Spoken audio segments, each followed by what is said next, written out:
one statement, please. I'd like some legal representation. These police officers have not allowed me to have any. I don't know what this is all about. How'd you get the black eye? No, sir, I didn't. People keep asking me that. Sir? You shoot the president? I work in that building. Were you in the building at the time? Naturally, if I work in that building, yes, sir. Back up, man. Did you shoot the president? No, they're taking me in because of the fact that I lived in the Soviet Union. I'm just a patsy. President.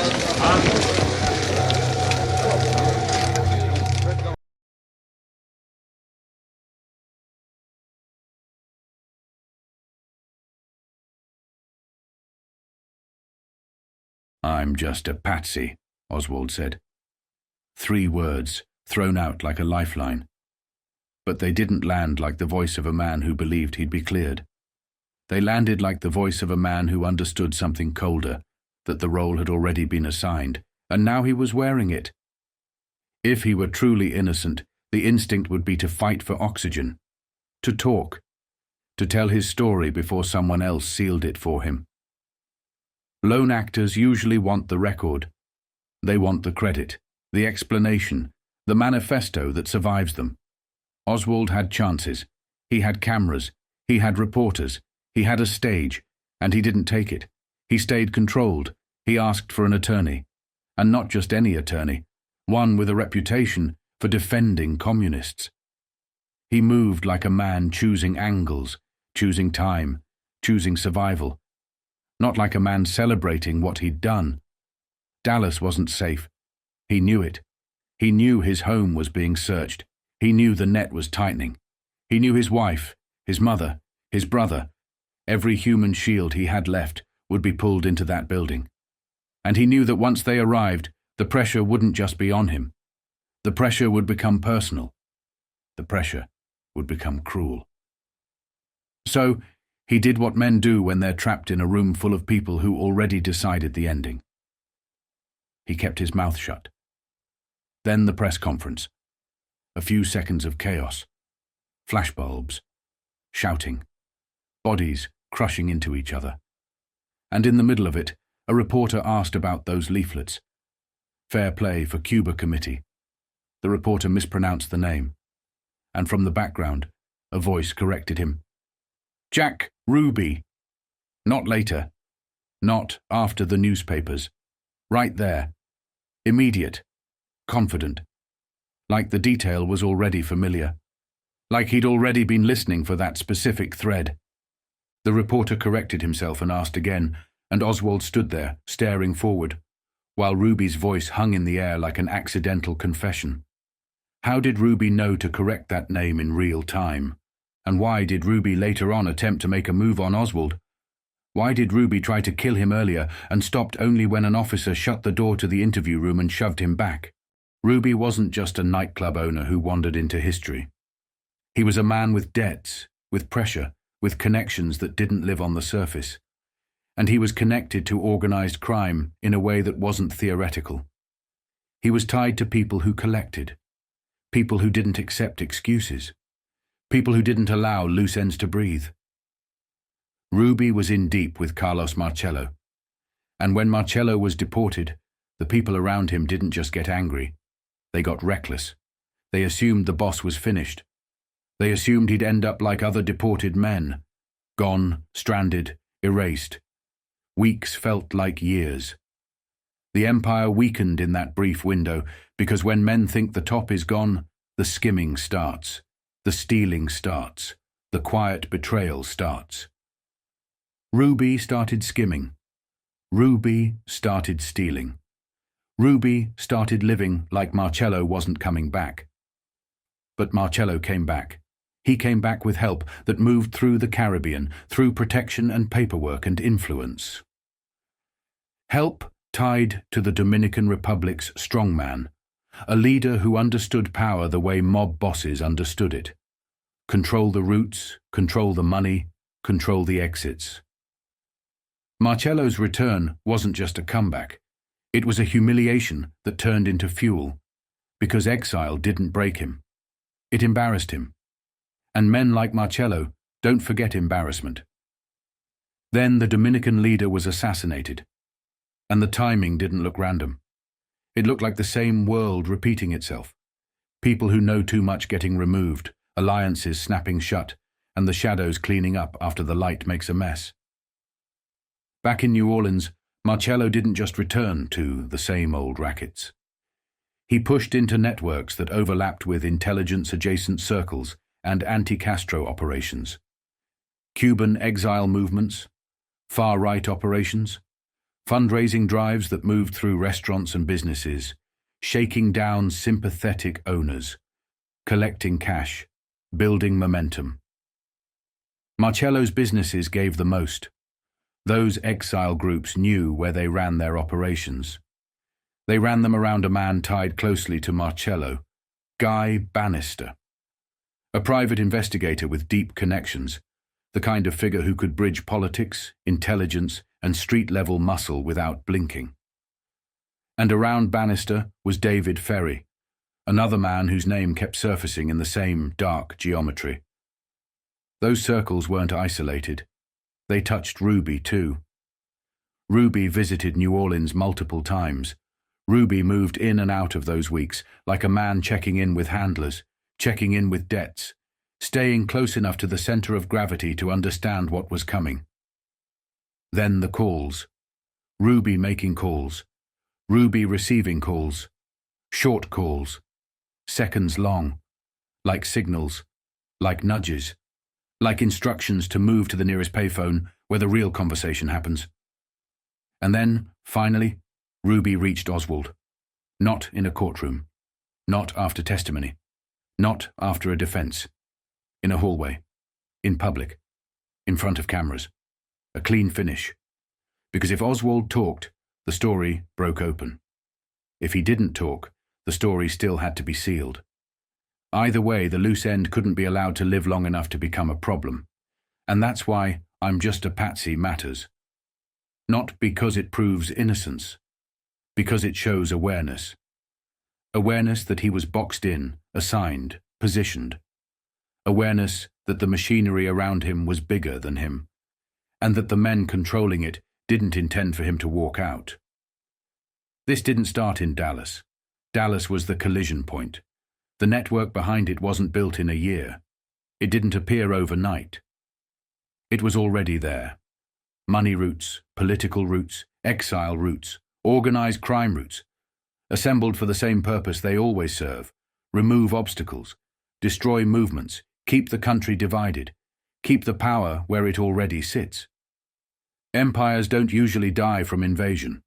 They die from internal capture. From systems that turn citizens into consumers, workers into debtors, and politics into a permanent feud. They die when the machinery becomes more important than the people. And once that machinery is in place, it doesn't need chaos. It just needs pressure.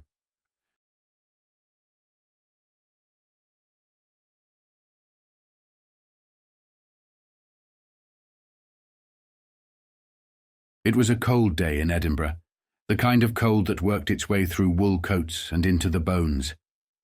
The wind came off the water sharp and mean. On a quiet corner, men from windy gates near Leven stood waiting, stamping their feet, pretending they weren't nervous. Alistair rubbed his hands together, breath fogging the air. "He said this was the place," he muttered. Callum didn't answer at first. He kept his eyes on the street. Aye, he also said he'd be on time. They both knew who they were waiting for. That was the problem. You could feel it in the silence, in the way nobody joked. This wasn't a local buyer. This wasn't a merchant or a shipping agent. This was a man who had crossed an ocean with intent. They represented Hague and Hague. They knew the numbers. Prohibition had gutted their American sales, but it hadn't killed demand. It had only driven it underground. Americans still wanted whiskey, maybe more than ever. The question wasn't whether there was a market, it was who controlled it. A car finally appeared at the end of the street, dark and clean, wrong for the neighborhood. It pulled in slow and deliberate, like it owned the road. The driver stepped out first, scanned the area, then opened the rear door. Arnold Rothstein emerged without hurry. He didn't look cold. He never did. Money insulated a man from a lot of things. He adjusted his coat, took in the scene, and smiled as if he were arriving late to a dinner party. "So," he said, accent unmistakably New York, "this is Scotland." Alistair extended a hand. Rothstein took it, firm grip, eyes already measuring the man. Callum followed. No wasted motion. Rothstein liked that. They moved inside. No small talk. Rothstein didn't travel that far to admire the weather. "I'll get straight to it," he said, sitting back. "I need whiskey, a lot of it. Consistent supply. No interruptions." Ewan, who had joined them, raised an eyebrow. "And where would this whiskey be going?" "Newfoundland," Rothstein said. "From there I handle the rest." "And payment?" Callum asked. Rothstein smiled. "Whatever it takes." That caught their attention. Big words were easy. Cash was different.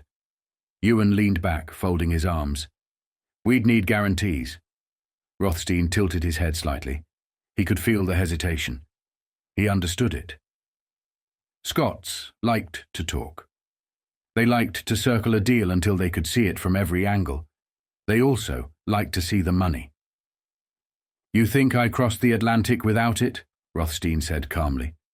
He nodded once. The driver brought the bags. They hit the table with a dull, final thud. Rothstein opened them. Inside was cash. Bundles stacked tight. More money than the room had ever seen in one place. Hundreds of thousands of dollars. Real money. American money. The room changed. Alistair swallowed. Callum stopped pretending to be unimpressed. "That's just to show you I'm serious," Rothstein said. "Draw up the contracts. Get the shipments ready."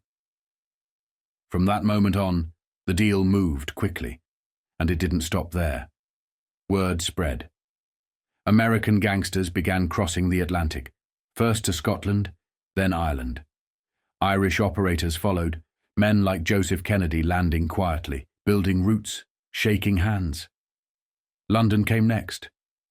A strong Jewish community, old connections to New York, people who understood opportunity when they saw it. Prohibition wasn't a crisis. It was a gift. Europe's criminal networks woke up fast. They aligned themselves with names that would soon define an era. Costello, Luciano, Lansky. Italians, Jews, Irishmen, old rivalries put aside for profit. What was being built wasn't just a smuggling ring. It was an international criminal organization. Men from Europe linked up with partners in South America, Cuba, Jamaica, anywhere a port could be bought and a politician leaned on. Empires still ruled the world, which meant a few well-placed handshakes could swing entire regions. Organized crime learned how to move inside those structures without challenging them, at first. They called it the Roaring Twenties for a reason. Money poured in. It had to be cleaned. Stocks, casinos, real estate, anything that could turn dirty cash respectable. Out of that chaos came something new, an organization that was international, disciplined, feared, and quietly respected. It operated like a fraternity. Anyone could work with it. Italians could be part of it. But to belong, to truly belong, you had to be Sicilian, born into it, bloodlines intact.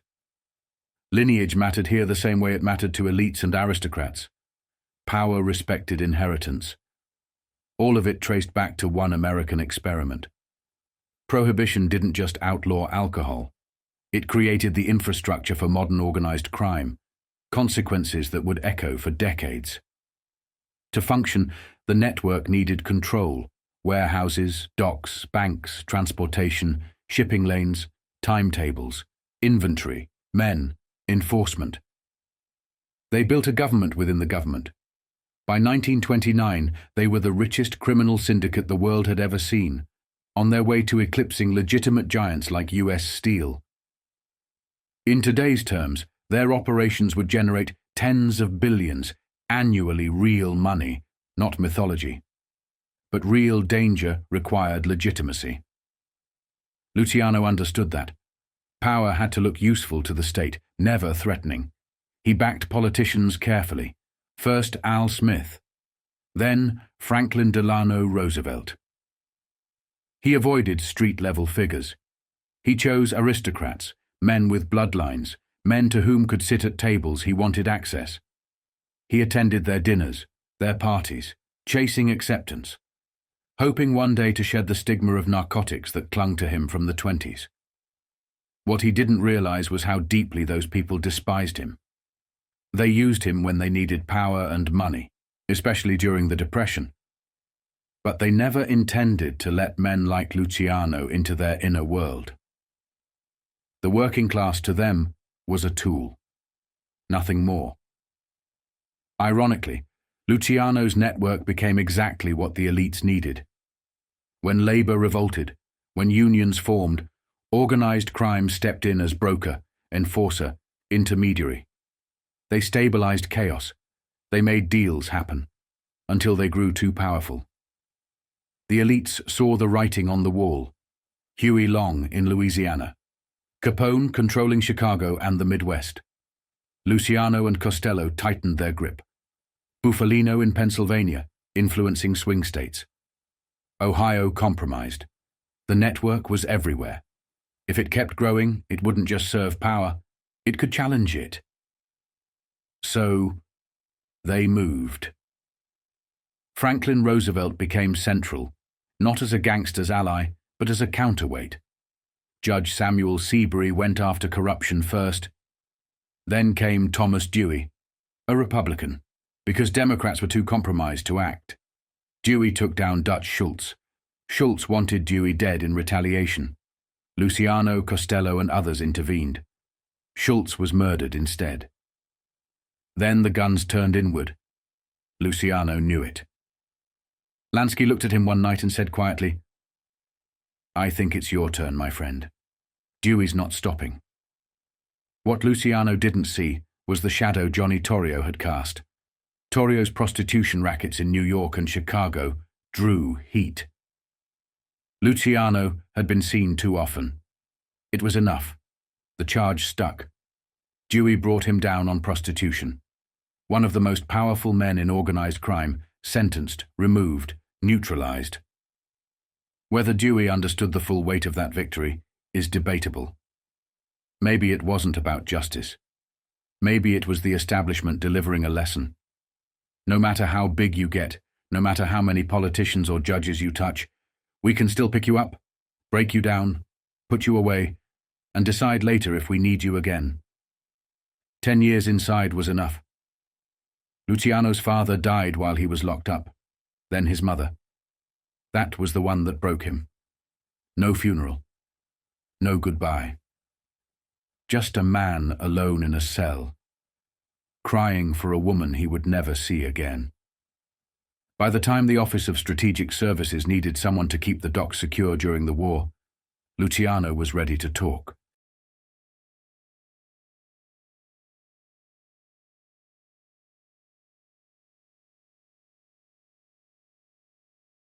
What most people miss is that while all of this was happening, while old systems were cracking and new ones were being forced into place, another man was watching closely, learning how power really moved when governments collapsed and ideology replaced order. His name was Paul L. Helliwell. Helliwell wasn't a trigger man. He wasn't a headline. He didn't sit at the table posing for photographs or take credit for victories. He built the pipes. He learned how money moved when borders stopped mattering.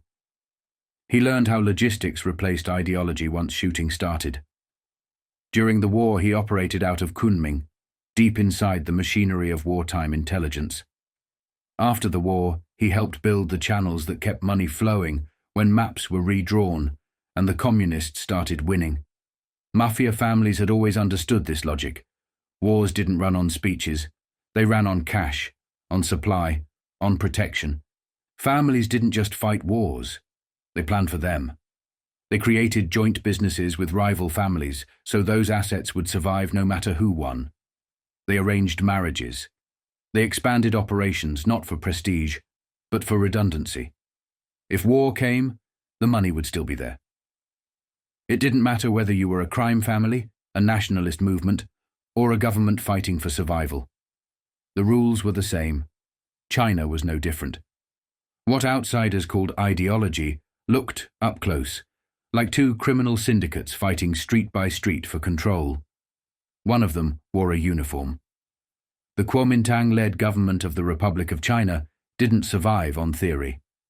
During the Chinese Civil War, especially from the late 1930s through the 1940s, it relied on a patchwork of financing methods just to stay alive.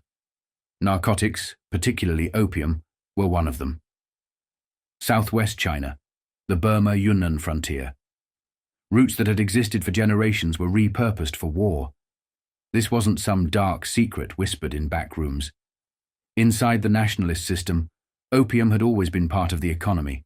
Warlords taxed it, commanders used it, regions survived on it. As the fight against the communists intensified and formal state financing collapsed, narcotics became off-the-books military funding. It paid soldiers, bought weapons, bought loyalty. It kept men fighting when ideology wasn't enough. Helliwell was there to see it firsthand. As a senior OSS intelligence officer in Kunming during World War II, he sat at the center of American liaison with nationalist forces and regional power brokers. From that vantage point, he saw how war was actually financed, how territory was monetized, how commodities, especially drugs, were turned into political leverage. He watched anti-communist warfare blur into criminalized logistics so completely that separating the two became impossible. By the time Japan was defeated and the Civil War resumed in full force, men like Helliwell understood something fundamental. Narcotics trafficking wasn't incidental. It was structural. It was how anti-communist forces survived when governments failed. Back in the West, another lesson was unfolding. The OSS had already teamed up with Italian syndicates to keep American docks secure. Luciano, Lansky. Men negotiating from prison cells while intelligence officers listened carefully. At the same time, another wing of the same organization was in China, working with criminal networks that already had connections to the United States. The dots were aligning. Helliwell watched wars funded through narcotics. He watched immigrants and labor networks used to move drugs. He watched soldiers kept fighting with chemical reinforcement.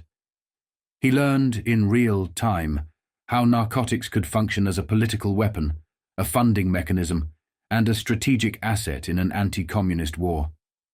So, when American intelligence began thinking beyond World War II, thinking in terms of permanent networks rather than temporary alliances, the logic was already there. Organized crime didn't have to be controlled. It had to be allowed to function. Criminal networks could operate independently. They could fund themselves. They could move money, arms, and men without ever formally touching the state. That independence was the point. After 1949, when nationalist remnants fled into Southeast Asia, US policy quietly shifted. It stopped supporting governments and started supporting networks. The problem was, Washington wasn't ready for what that required. After World War II, Harry Truman believed there was no need for a permanent intelligence agency. The war was over. The emergency had passed. But men like William Donovan and Paul Helliwell disagreed. They knew what was coming. They knew the Russians were moving. They knew ideology wasn't done with the world yet. Before the Soviets detonated their first nuclear weapon, before Congress approved permanent intelligence funding, the system ran on shadows. It ran on organized crime, drug money, off-ledger logistics, operations that never appeared on paper. Programs like Gladio and its predecessors didn't survive on appropriations. They survived because the pipes already existed. In Central and South America, the groundwork was even easier. There was no need to build from scratch. United Fruit Company was already there. Sam Zamuri had become one of the richest men in America by the 1930s. and he understood the threat immediately. Communism meant nationalization. Nationalization meant losing everything. Guatemala, Honduras, Colombia. If those territories flipped, the empire collapsed. United Fruit wasn't just a corporation. It was railroads, radio towers, shipping lanes, ports, intelligence. It was a ready-made infrastructure for covert operations. The CIA, still half-formed, latched onto it instantly. Drug money, organized crime, and corporate power fused quietly. The Louisiana Mafia handled logistics. United Fruit handled legitimacy. Intelligence handled direction. By the time the Russians had their bomb, the final move was inevitable. Richard Nixon pushed the last vote. Truman gave his blessing. The CIA was born. The first man put in charge was Allen Dulles, a lawyer with deep ties to United Fruit, elite law firms, and the kind of paperwork that could make criminality look respectable. Dulles understood systems. He understood how to weaponize bureaucracy. He understood how to recruit dangerous networks, including former Nazis, to control parts of the globe the American public would never see. And they didn't see it. They never saw their mafia working alongside the military-industrial complex. They never saw organized crime stabilizing unions.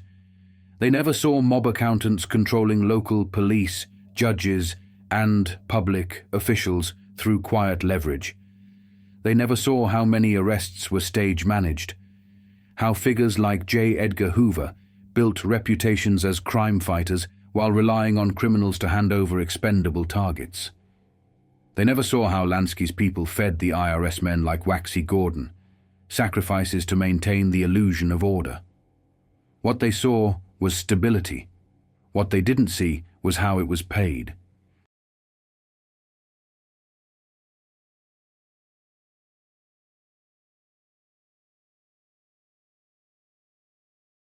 Follow the money, and the pattern sharpens. By the time Washington began asking where certain unascertained funds connected to the China lobby were coming from, the answer was already sitting in its own files. Files no one at the White House bothered to open. The Federal Bureau of Narcotics had been tracking it for years. In 1960, political scientist Ross Cohen finally said out loud what many insiders already understood. There was substantial evidence that senior nationalist Chinese officials had been smuggling narcotics into the United States with the full knowledge and cooperation of their own government. Not freelancing, not rogue actors, policy. And the money didn't just vanish into the underworld. Prominent Americans participated, profited. The narcotics trade wasn't a side effect of the China lobby. It was one of its engines. That shouldn't have surprised anyone paying attention. From the late 1920s onward, Chiang Kai-shek, his finance minister, T.V. Soong, and the Kuomintang relied on opium revenues to consolidate power. This wasn't an emergency measure. It was institutional. Drug sales funded political alliances with smuggling syndicates, stabilized warlord territories, and even reached overseas. There is strong evidence that narcotics profits generated by Chinese-American gangs were used to help purchase U.S. aircraft for China's nascent air force in the 1930s. War, ideology, and organized crime weren't colliding here. They were co-developing. During World War II, that fusion deepened. With American awareness and quiet approval, Chiang's secret police chief, Tai Li, financed his sprawling internal security and intelligence apparatus through opium sales. According to a former French intelligence officer with deep Far East experience, Tai Li's chief agent at China's Washington embassy helped midwife what would later be called the China lobby itself. The lobby didn't just advocate policy, it moved money. Another major beneficiary of the wartime narcotics flow was Vice Premier H. Kung, Chiang's brother-in-law and a central pillar of nationalist influence in Washington. When the communists won on the mainland, the system didn't collapse. It migrated. Kuomintang troops fled not only to Taiwan, but into the hills of northern Burma. Thousands of armed nationalist soldiers settled into poppy-growing regions, cultivating opium while publicly claiming they were waiting for the signal to retake China. Their operations were not only tolerated by Taipei, they were directed. Supplies came from Taiwan. Orders flowed through the military attaché in Bangkok.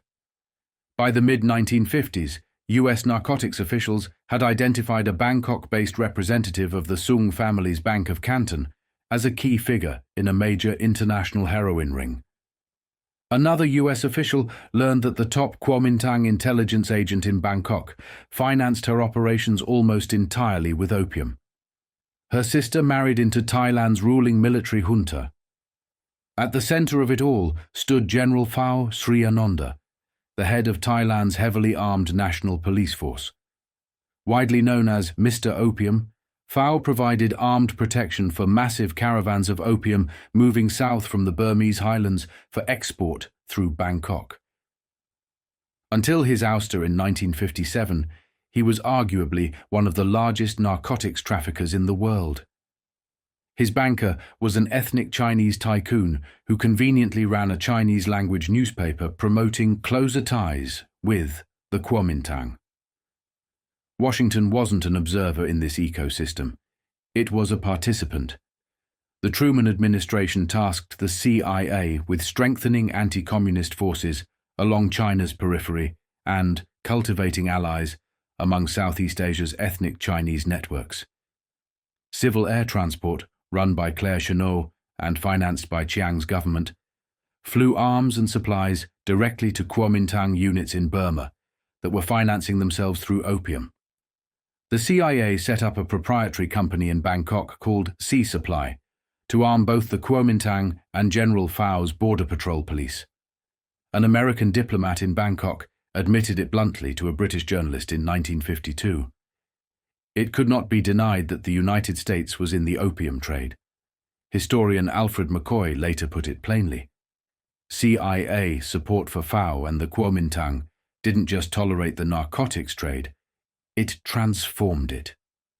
Mules were replaced by aircraft, sampans by naval vessels, small-time hill traders by disciplined military organizations. Thailand shifted from a consumer nation to one of the world's primary opium distribution hubs. The scale changed, the efficiency changed, the profits exploded. So did the politics. CIA arms and training turned Phao into Thailand's dominant strongman. Opium financed his power. American officials praised the result. William Donovan, the former OSS chief, hailed Thailand under Phao as a bastion of the free world. The US Army awarded Phao the Legion of Merit. Embassy staff on the ground were less romantic. They saw corruption so blatant, it threatened the country's internal stability. Back in Washington, Phao had friends. Thomas "Tommy the Cork" Corcoran, one of the most connected fixers in American politics, lobbied for both Taiwan and Phao's regime. In the early 1950s, Corcoran used his influence to push a massive highway contract in Thailand for Brown and Root, the Texas construction giant whose cash fueled the rise of Lyndon Johnson. The project stalled, but the relationship held. Brown and Root returned later to build Thailand's largest dam. Working alongside Corcoran was a younger, quieter figure who understood these systems intuitively, Paul L. Helliwell. Helliwell had learned the rules the hard way. During World War II, he served in Army intelligence in the Middle East, then transferred to the China Theater, where he ran strategic intelligence for the OSS. There, fighting Japan with irregular forces, he learned that ideology didn't move men. Payment did. Sometimes that payment was cash. Sometimes it was opium. He liaised directly with Ty Lee and understood that narcotics weren't a moral failure of the nationalists. They were infrastructure. After the war, Helliwell returned to South Florida, practicing law, banking, real estate, and Republican politics. But the war never really ended for him. In 1949, He and Corcoran helped bring Chennault's civil air transport under CIA control. In 1950, Helliwell incorporated Sea Supply. By 1951, he was Thailand's consul in Miami. When France collapsed in Indochina, Helliwell and Donovan lobbied Congress for more aid to FAO. Donovan reportedly spent heavily to make it happen. Their efforts paid off. Tens of millions in new U.S. aid flowed to Thailand. Money passed through lobbying firms in Washington, some of it likely originating in opium sales. When FAO was overthrown in 1957 and fled to Switzerland, Washington moved on. Helliwell didn't. He visited FAO, listened to his plans, and wrote to Corcoran complaining that the CIA wasn't paying enough attention to Thailand's instability. If FAO returned to power, Helliwell wrote, he was confident they had the inside track, valuable not just personally, but to intelligence operations as well. FAO never made it back. Helliwell did. By the 1960s and 1970s, he reappeared as a founder of Castle Bank and Trust in the Bahamas, a discreet financial institution that quietly handled money for the CIA, wealthy former mob figures, and American corporate elites. Same logic, new theater, different paperwork. Through Truman's era and beyond, the pattern held. Narcotics funded anti-communism. Organized crime provided deniability. Politics supplied legitimacy. And the men who understood how to connect those worlds, the Helliwells, the Corcorans, never needed headlines. They built the pipes.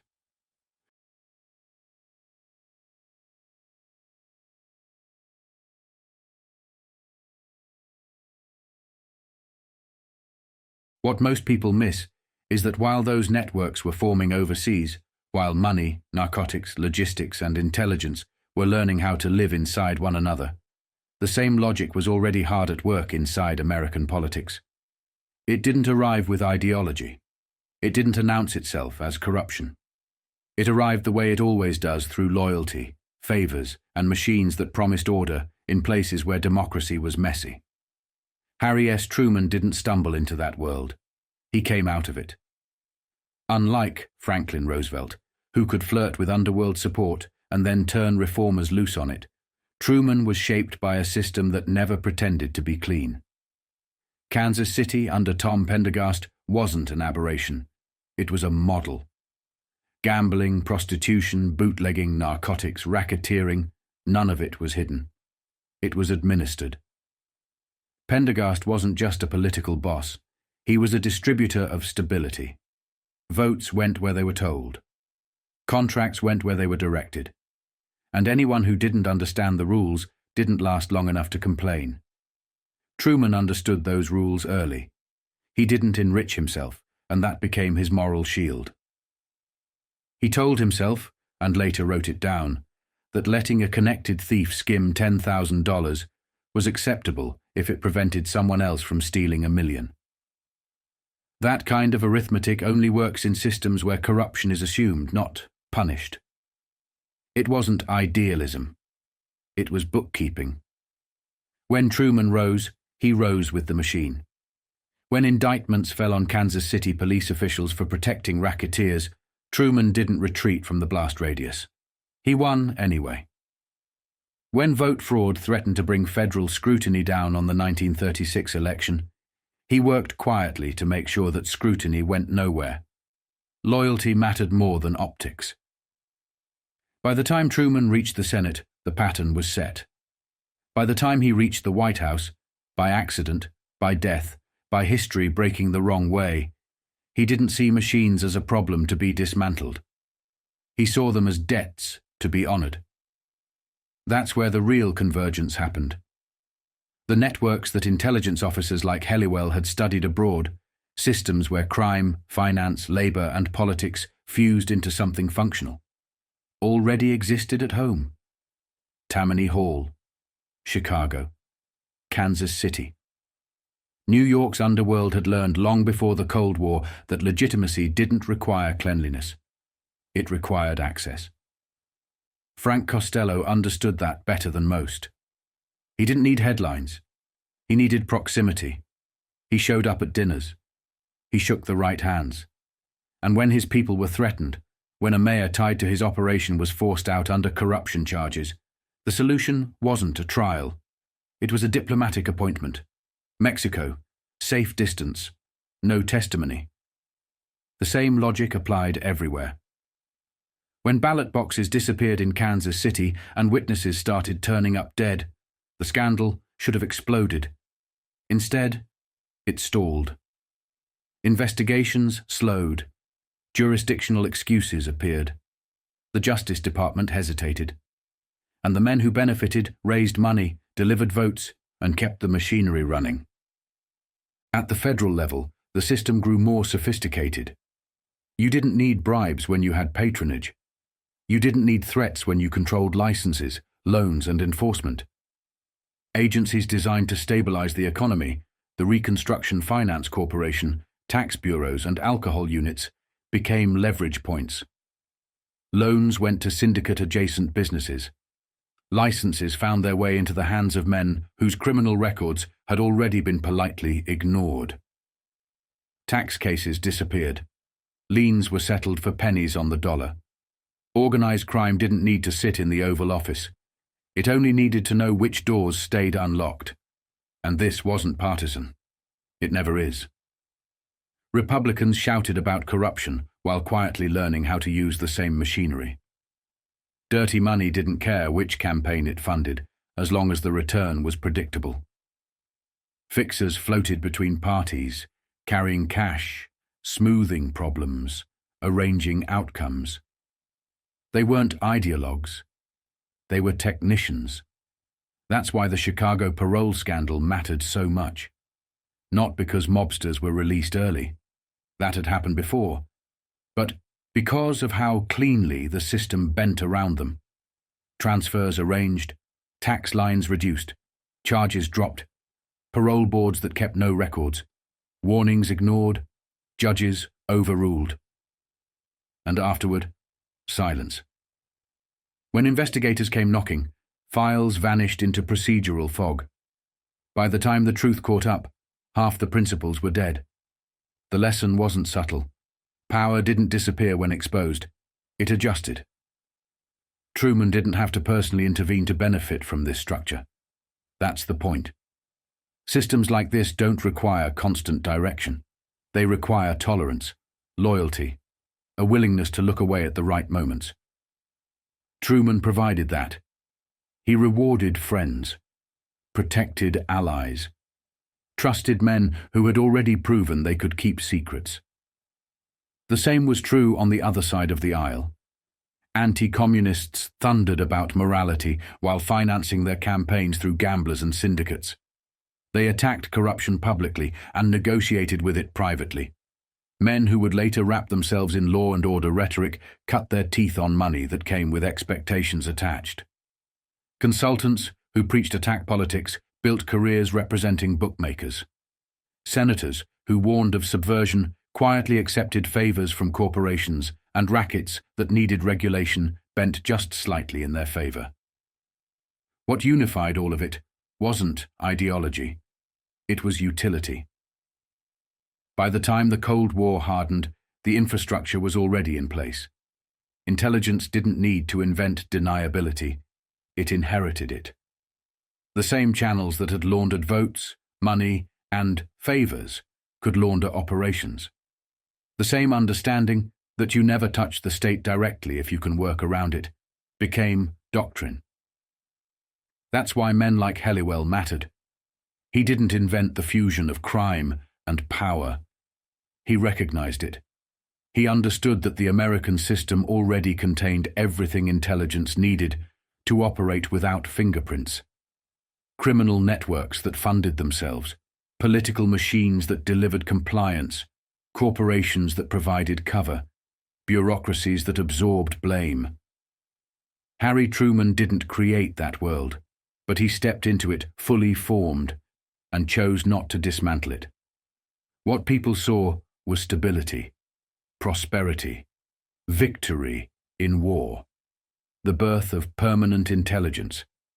What they didn't see was how much of that rested on arrangements that were never written down, never voted on, and never meant to be examined too closely.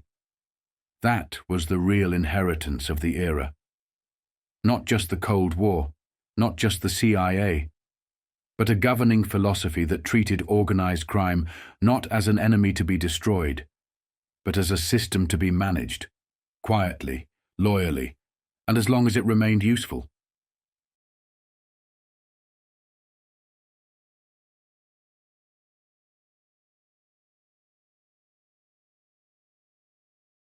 The Caribbean wasn't a frontier, it was a marketplace. And the minute American capital went south, New York money, Boston money, sugar and fruit money, organized crime followed it like a shadow that understood the rules better than the men writing them. By the mid-19th century, investors were carving up coastlines and planting flags in the soil through loans, plantations, shipping contracts. Crime moved with the infrastructure. In Guatemala and Honduras, the entry point wasn't romance or adventure.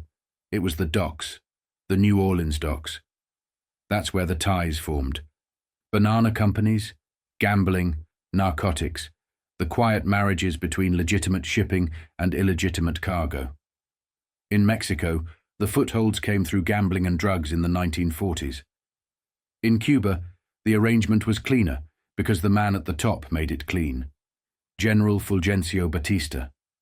Under his protection, North American mobsters, Meyer Lansky, Santo Traficante, turned casinos, hotels, and nightclubs into printing presses, until Fidel Castro walked in and threw them out. People like to tell this story wrong. They love the simple version. Global criminals preying on weak countries, victim states being drained by foreign predators. But that's not how it works. Not in the real world. The real world is reciprocal. Criminals don't just bribe officials, they plug into institutions. They don't just corrupt a state, they learn to operate with it, and sometimes for it. Suitcases of cash to Batista weren't innovation. They were a lesson mobsters learned at home. Buy protection, buy time, buy the ability to crush competitors who can't afford the cover. And sometimes it gets darker than corruption. Intelligence agencies don't recruit criminals because they admire them. They recruit them because they're useful.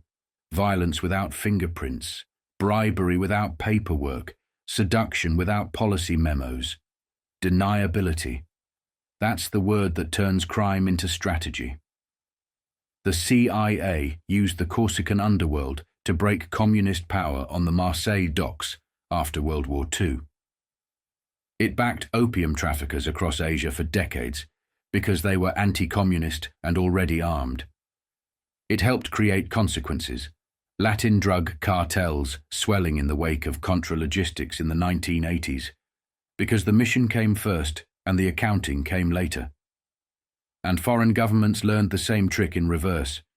Chile's junta using drug-trafficking neo-fascists for a car bomb in Washington, D.C. Taiwan's military intelligence outsourcing a murder in San Francisco to the United Bamboo Gang. The methods didn't belong to any one flag. They belonged to power. That's the world Rafael Trujillo mastered. Over 31 years, Trujillo proved something most people don't want to believe. A poor, weak client state, if it's ruthless and smart enough, can manipulate a superpower patron. He didn't beat Washington with armies. He beat it with money, sex, favors, and leverage. He built a roster of loyal men on Capitol Hill, congressmen who championed his interests, shielded his fortune, and made U.S. opposition feel like theater. Jack Anderson, watching it in 1960, sounded almost stunned. Free junkets and gold medals could override American foreign policy. Eisenhower, he said, was powerless to enforce hemisphere sanctions against the bloodiest dictator in the Caribbean. Trujillo's strength wasn't charisma, it was structure. The Dominican Republic had all the ingredients of a banana republic, minus the bananas. US loans and sugar money penetrated the country in the late 19th century. Then came the doctrine, and the gunboats. Theodore Roosevelt claimed international police power and seized customs houses in 1904 to 1905. Woodrow Wilson sent in the Marines in 1916 and imposed military rule. To keep the place quiet, the Marines built a National Guard, clients with uniforms, and they elevated a young protege named Rafael Trujillo. By the late 1920s, he was chief of staff. In 1930, he took the country and never let go. A senior U.S. diplomat called him the head of a band of gangsters. That wasn't metaphor. Trujillo repurposed the street thugs he'd known as a young man into a national death squad, La 42, named after a notorious Marine unit. They didn't debate opponents. They erased them. Former cabinet ministers, senators, journalists, businessmen, labor leaders, students. The regime didn't rule through policy. It ruled through fear. Secret police everywhere. Informers at home and abroad. Torture and assassination as routine. Public adoration demanded El Benefactor, and private truth whispered the beast of the Caribbean. And like any boss, he ran it as a family business. He made his son Ramses a brigadier general at 9 years old, not because the boy could command troops, but because the title told the nation who owned the future. He gave his brothers criminal portfolios like cabinet posts. Amable Romeo Pipi Trujillo trafficked in prostitutes across the Caribbean and sold protection for gambling and prostitution in the capital. José Arismendi Petan Trujillo ran counterfeiting, slot machines, casinos, loan sharking, numbers.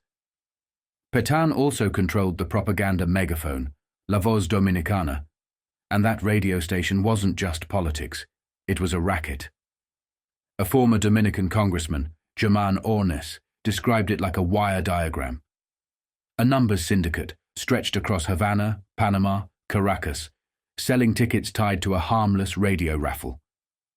The syndicate rigged the winning numbers, cabled them to Petan, and Petan announced them on air like a priest reading scripture. 5-figure weekly income, Ornes said. But the key detail wasn't the money, it was the cut. Part of it went up to the benefactor because Trujillo had an allergy to anyone else getting rich, even his brothers. They were fronts. He was the owner. By the late 1950s, his fortune was plausibly estimated at more than $500 million. One of the richest men in the Americas, a gangster who wore medals. Which is why American mobsters fit him naturally. They spoke the same language. The Dominican Republic was never going to beat Cuba or the Bahamas as a tourist magnet. Too far, too dangerous, too obvious a police state. But Trujillo could still offer what mobsters valued most: legality on paper and immunity in practice. Fancy hotels like the Embajador and the Jaragua. Trujillo owned nightclubs, cruise ship passengers, gambling concessions that minted money. Concessionaires paid the family. The family paid the system. And the system stayed quiet.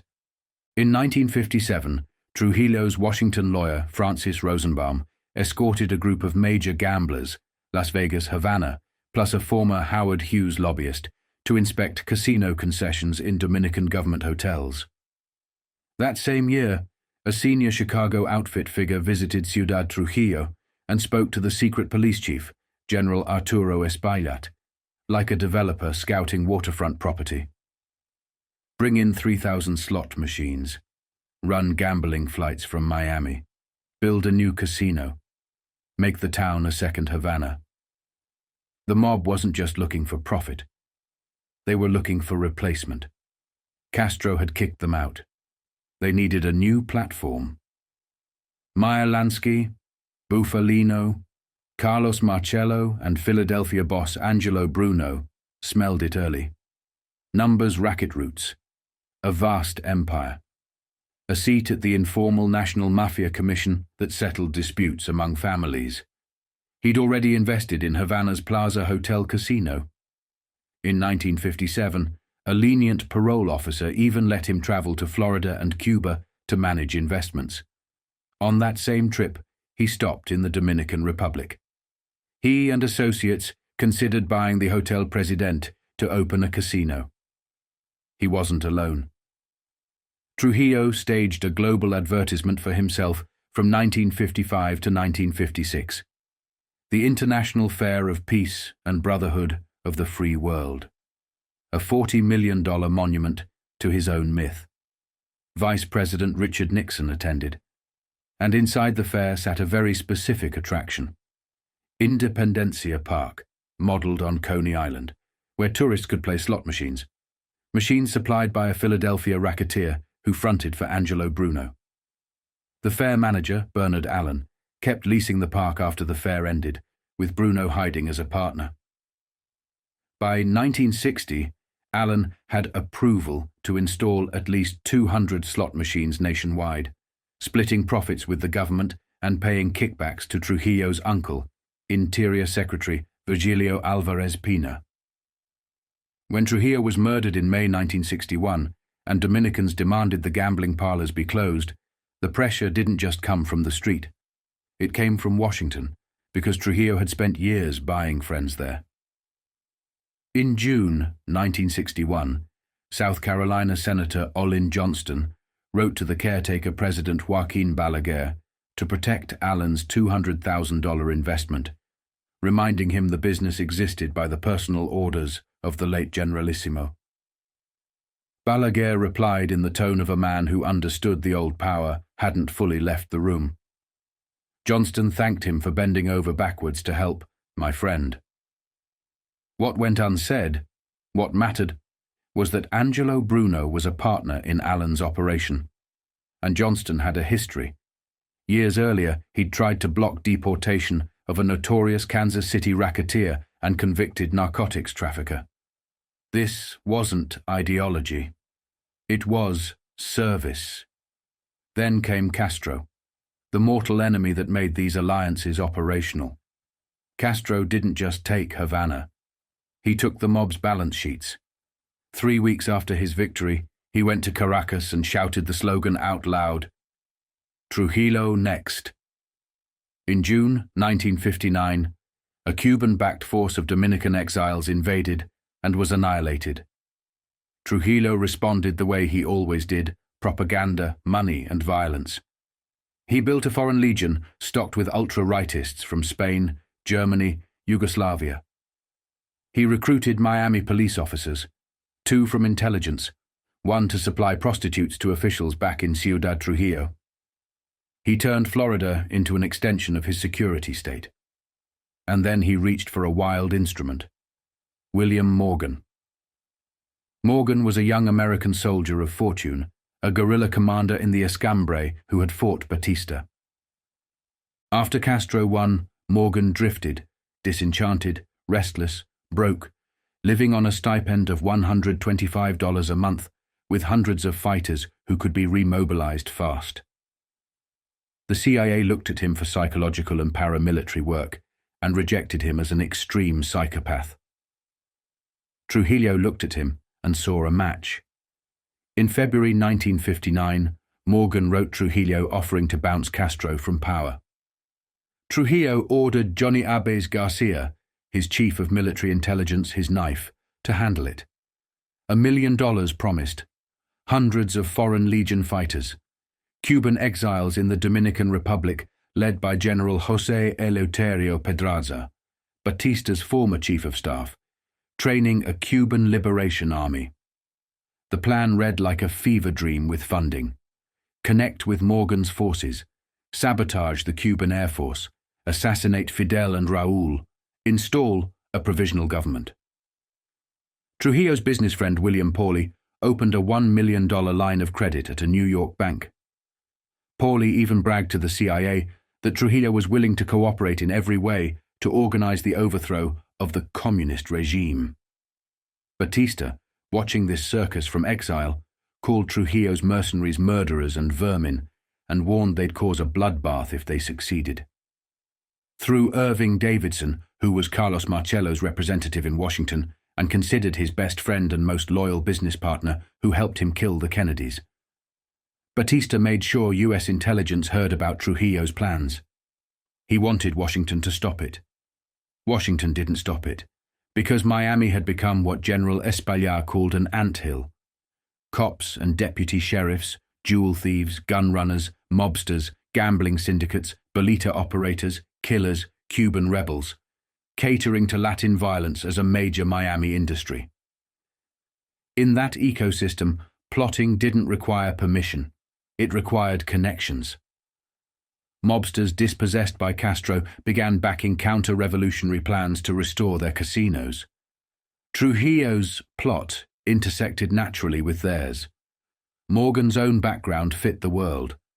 Dishonorable discharge, armed robbery arrests, a police captain describing him as associated with Toledo hoodlums, and the key American money behind Morgan came from that exact milieu, Dominic Bartone. Bartone, a Cleveland sand and gravel operator with arrests for fraud and larceny, with the look and temperament of a hood, typical hoodlum appearance. A man who used physical force as persuasion. He was tight with Cleveland Mafia figure Nunzio Babe Triscaro, tied into Teamsters power. On Bartone's behalf, Triscaro got Jimmy Hoffa's blessing for a $300,000 Teamsters pension. Fund loan to finance an arms deal linked to the Morgan plot. One aide to Hoffa said it straight. This was Hoffa helping mob buddies who feared losing business in Cuba. They were trying to score points with Castro before the regime hardened. The arms scheme began as a plan to sell surplus C-74 Globemaster cargo planes to Castro's Air Force, back when the new government hadn't fully declared itself. Bartone flew to Havana repeatedly in early 1959, delivered a plane for inspection from Arizona, stored by former Detroit mobster Pete Licavoli, and the deal collapsed. So Bartone found the new buyer, Trujillo. In mid-May 1959, Bartone met in Miami with Morgan and Trujillo's consul, General Augusto Ferrando, to close the deal. Morgan promised 1,000 to 1,500 fighters. A Cuban gambling associate of Santo Traficante, present as Pedraza's representative, handed Morgan $50,000 as down payment. Then Bartone was arrested at Miami International Airport on May 22nd. He was indicted with Ferrando for illegal arms export and bribery. In private, Bartone told associates the case had been fixed and would never go to trial. In December, both pleaded guilty. Bartone got probation and a fine reduced to $7,500. The plot didn't stop. It accelerated. Ferrando handed Morgan another $10,000 in Bartone's hotel room on June 18th. Bartone told anti-Castro activists he was still moving arms and expected to split a $1 million reward with Morgan after the invasion. Abbes visited Morgan in Miami. On July 30th, Ferrando delivered $200,000 in directions to an arms boat off Florida. The FBI and CIA watched all of this, tracked it, reported on it, and still Morgan moved freely across borders. The FBI in Havana reported that Morgan planned to begin by killing Cuban leaders, coordinated with the landing of exile fighters under Pedraza. CIA estimates circulated: assassination window, uprising numbers, military defections. And then the US ambassador tipped off Castro's government, because by then the plot was so open it threatened to rupture relations. Morgan sailed back to Cuba August 5th on the arms-laden yacht Ferrando provided. On August 11th, Abbes arranged an airdrop near Trinidad. Morgan declared the revolt had begun, radioing Trujillo like a man who believed his own script. Trinidad is ours. Don't let us down. We need men, guns, supplies. Trujillo broadcast hysteria. Fire to Fidel and Raúl. Then the lights came up. Castro and thousands of loyal troops stepped out around the plane. It was a trap. Morgan was a double agent. Within days, Castro was crowing like a director after a perfect take. Everyone played their parts. It was better than a movie. Thousands were arrested. Castro tightened power by posing as Cuba's savior from capitalist imperialists. Senators like James Eastland and George Smathers pushed the State Department to revoke Morgan's citizenship. Morgan fired back, calling them bribed by Trujillo gold. Bartone still profited. In October, he showed an FBI informant two $50,000 cashier's checks drawn from a foreign bank, Dominican payments for his help. He poured money into new ventures with Teamster muscle and underworld contacts. The machine rolled on, and now Trujillo wanted revenge. He sent word to Miami that anti-Castro activists could count on weapons and money if they unified. He put a $500,000 price on Morgan's head.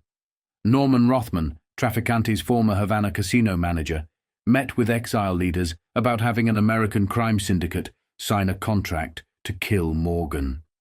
Rothman expected $100,000 as his share. His posture wasn't fantasy. His underworld wiring was real. He was tied to Traficante's circle, ran the Biltmore Terrace in Miami Beach, a meeting place for Batista loyalists, owned by men with gambling pedigrees and mob partnerships. Rothman's name also surfaced in a different kind of laundering, using stolen bonds from a Canadian bank to raise funds for both Batista and Castro, playing both sides in hopes of future protection. The theft was huge, $13.5 million, masterminded by Giuseppe Cotroni, Bayona Joe Ziccarelli's Canadian heroin supplier. The CIA described it as one of the biggest robberies of modern times, with gems, securities, cash moved through a labyrinth investigated by the FBI, Canada, Swiss detectives, Interpol. The order, the report said, came as a hurry-up request from the Caribbean for arms. The Canadian Mafia called on the US Mafia for help, and Rothman entered the picture. Investigators suspected Ziccarelli but couldn't indict. Rothman tried to trade his legal troubles for usefulness, offering to help the CIA with violent missions against Castro in exchange for dropped charges. It didn't work, but it showed the operating principle. Criminals understood intelligence agencies needed deniable hands, and they were ready to rent theirs. By fall 1960, the CIA itself approved plans to assassinate Castro. And this is where the lines stop being parallel and start crossing so often they become one tangle. The CIA used Robert Maheu, a man tied to figures suspected in earlier Trujillo operations, to recruit mobsters. The first recruit was John Rosselli, the outfit's representative in Hollywood and Las Vegas. Rosselli brought in his boss, Sam Giancana. He brought in Santo Traficante. These were not random names. Giancana and Traficante had Dominican gambling interests. So the CIA, effectively and perhaps inadvertently, was now backing men who were among Trujillo's closest underworld allies. Trujillo had one last brush with the American gangster elite before his own exit. Carlos Marcello, the Louisiana boss, Traficante's close ally, investor in Guatemalan casinos, allegedly tied into heroin partnerships through Central American officials. He was also in Robert Kennedy's crosshairs, facing deportation. Marcello explored paying $200,000 for safe refuge in the Dominican Republic through a former Trujillo lobbyist. Before the deal could be finalized, immigration deported him to Guatemala, where he had a forged birth certificate waiting. With help from friendly local officials, reportedly even Trujillo himself, Marcello made his way back to the US and fought off further deportation attempts. Trujillo didn't get to fight his way back. On May 30th, 1961, 2 days after Marcello's return, 8 Dominican conspirators stopped Trujillo's car and riddled him with bullets in a gangland-style ambush. That hit was ordered by John Kennedy, the new president. The generalissimo who ran a country like a racket died the way he'd taught others to die on a roadside, cut down, the system moving on without him. The Caribbean became a laboratory where politics, intelligence, and organized crime learned they could use the same tools, fund the same operations, and trade the same men back and forth as assets. Investment became cover. Gambling became logistics. Narcotics became currency. And once those pipes were built, they didn't belong to any one dictator, any one agency, or any one family. They belonged to the network.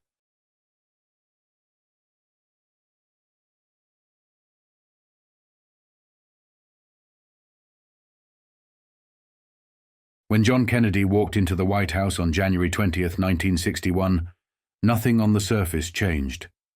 The same desks, the same agencies, the same men who had learned how to survive by not noticing certain things.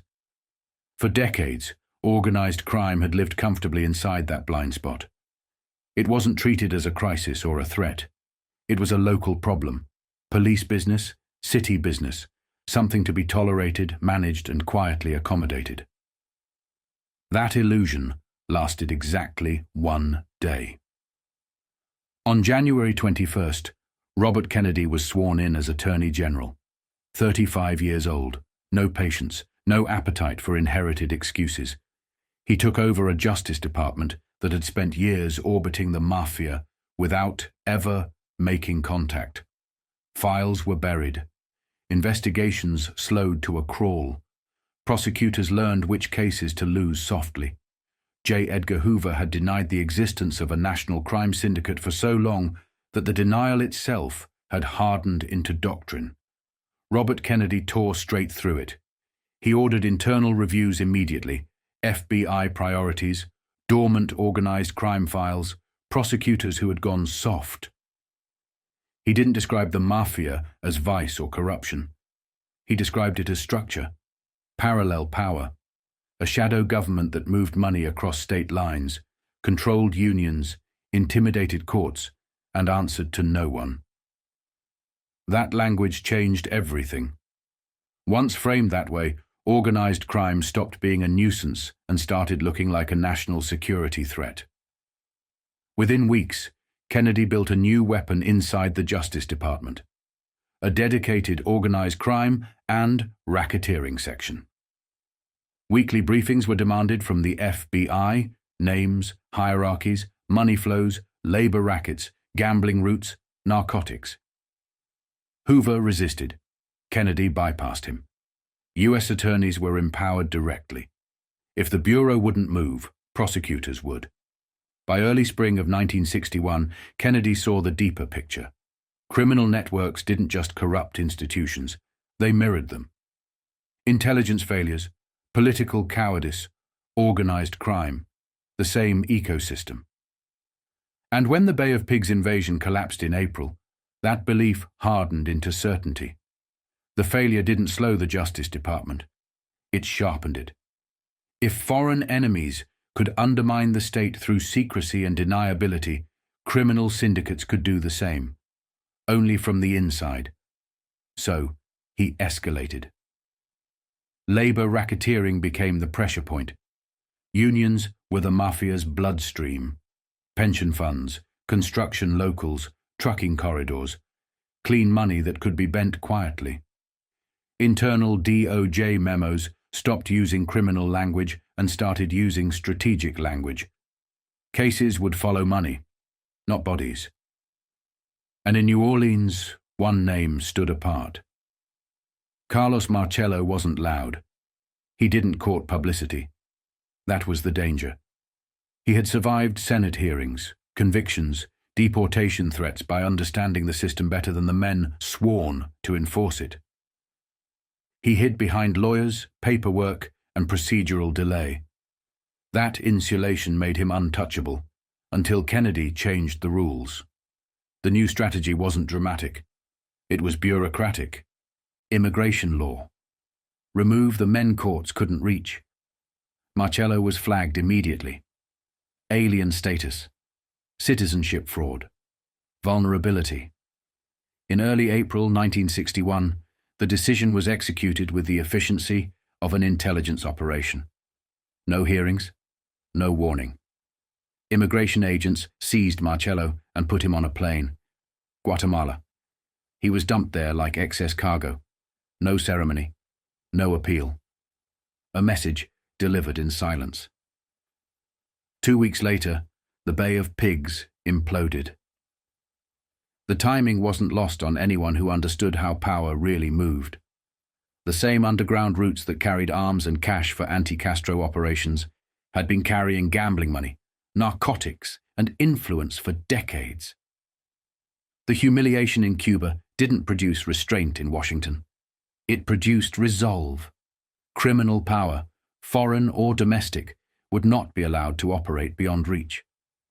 Marcello didn't accept exile quietly.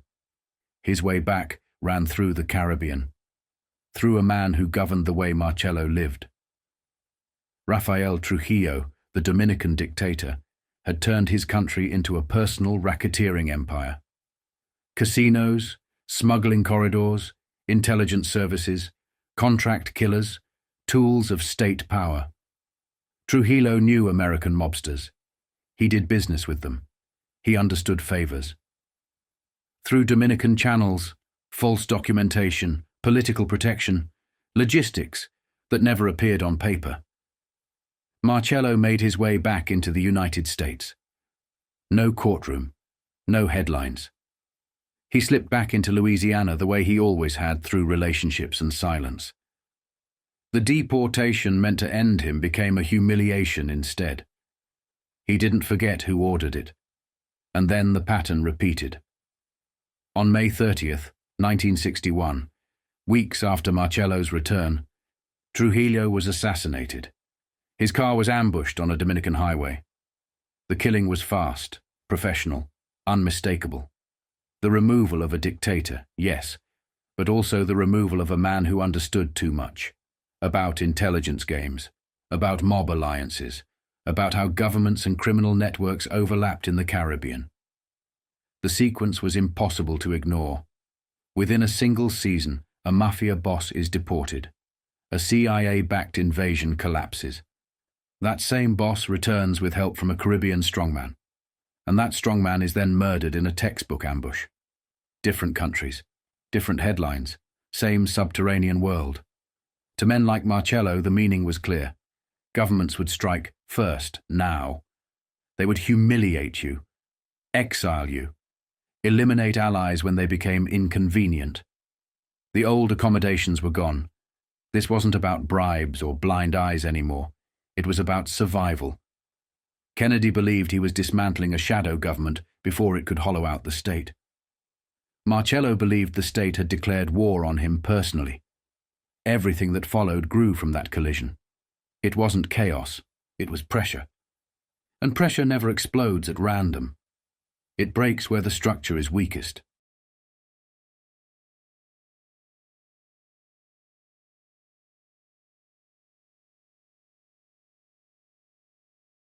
By the time the Kennedys arrived, the country already had two governments.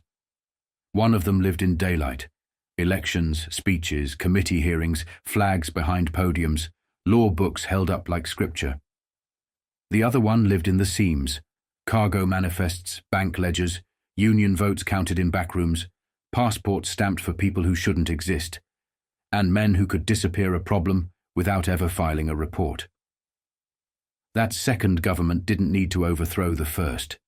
It simply learned how to rent it, office by office, precinct by precinct, favor by favor, until the idea of the state became just another tool you could borrow.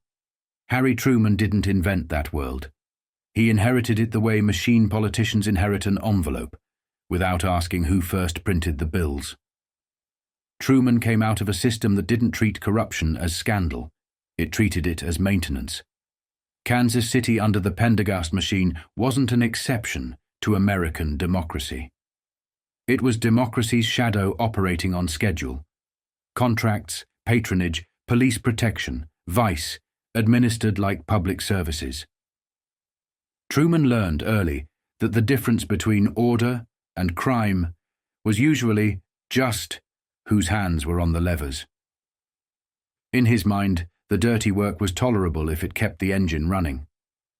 That's how a man tells himself he's practical while the ground beneath him is turning soft. Then the war came, and the government needed the kind of men it swore it despised. Operation Underworld wasn't a legend because it was theatrical.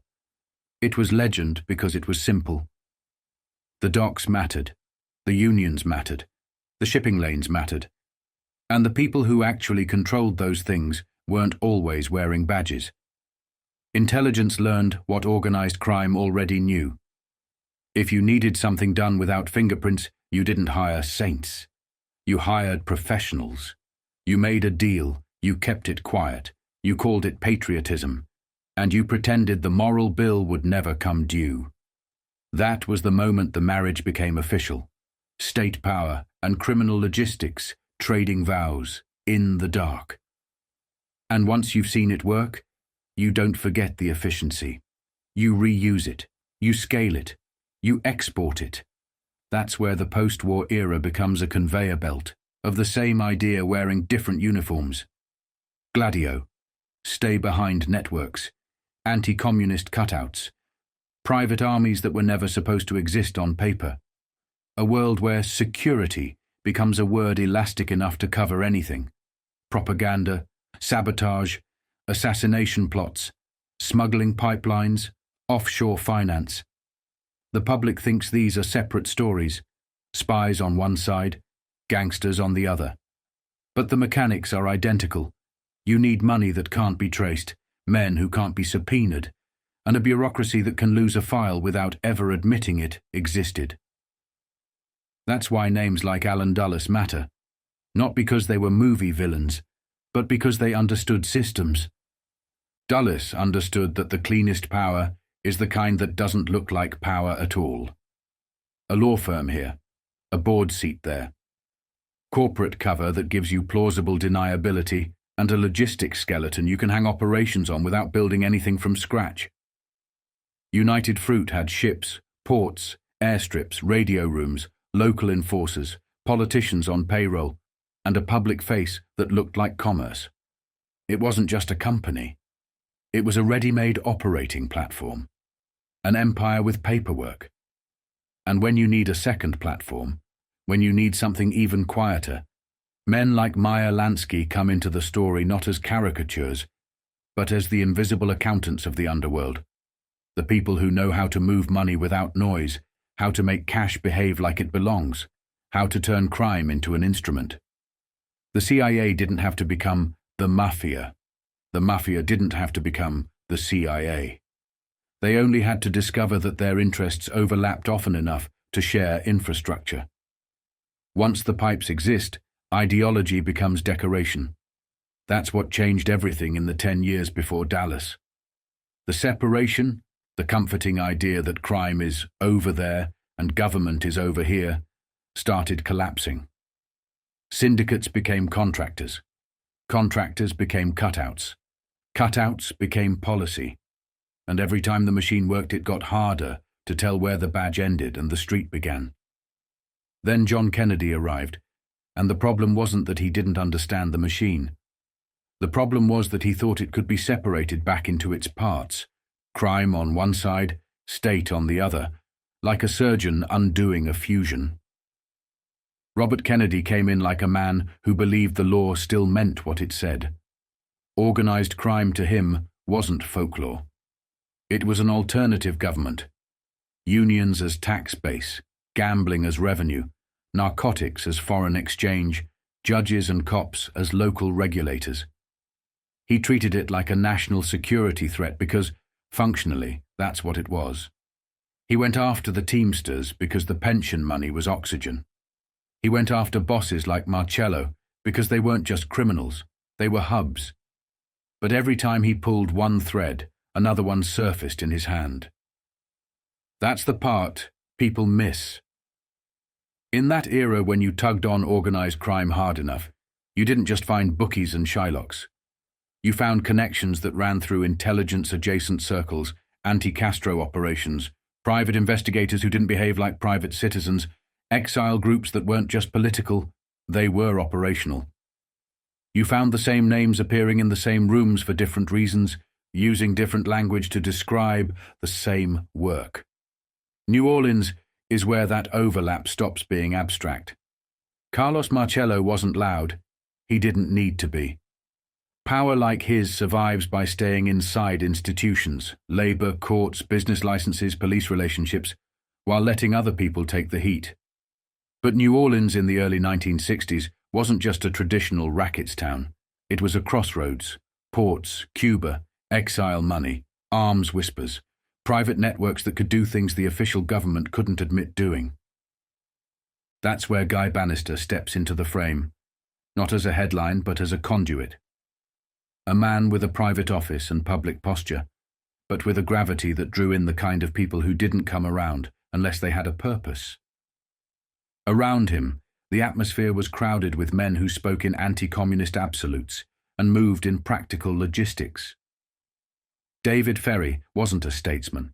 He was a volunteer for shadows, a man who lived too close to the wire, too loud in private and too useful in motion. And around that orbit you get Cuban exile activity, DRE, anti-Castro committees, fundraising drives that weren't just about leaflets and speeches, but about building networks. Drivers, safe houses, money, contacts, plausible stories, training pipelines. Then Oswald appears, and he doesn't appear clean. He appears as a contradiction, walking on two legs. A defector who comes back. A man who talks like a Marxist and moves like someone trying to be noticed. A man who hands out fair play for Cuba committee leaflets in a city where anti-Castro energy is thick enough to taste. A city where that kind of posture isn't just unpopular, it's dangerous. It's a match in a room full of fumes. And here's where the story turns from politics into mechanics, because in that world, public posture can be a role. Pro-Castro can be a cover. Anti-Castro can be a cover. The label is less important than the function. The function is infiltration, provocation, access, building a file on someone, building a legend around them, positioning them close to events they can later be blamed for or used to justify. Whether Oswald understood every piece of the board is the wrong question. The better question is whether he was being placed, nudged into a posture that made him useful either way. A man who could be framed as a communist if the country needed a communist. A man who could be framed as a lone actor if the country needed a lone actor. A man who could be pointed at like a signpost no matter which direction the narrative had to run. And if you're building covert action against Castro in that era, you're building it out of exactly this kind of human material. Men with legends, men who can move in public, men who can take a fall, men who can be erased. That's the collision point.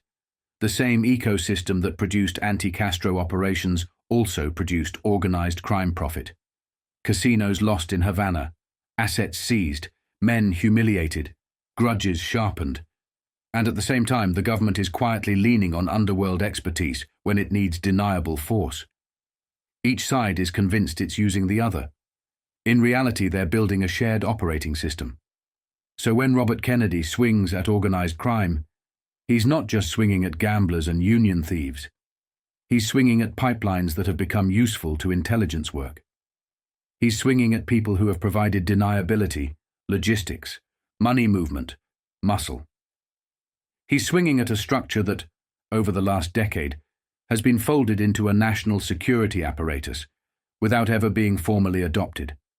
And when he pushes too hard, the resistance isn't just criminal, it's institutional. That's the part that gets dangerous fast. Because if organized crime and covert action have converged, if the same people, the same cutouts, the same money routes, the same private operators keep turning up in both worlds, then exposing one threatens the other. You can't shine a light on the mafia without casting shadows on covert operations. You can't shine a light on covert operations without revealing how often criminals were used as tools.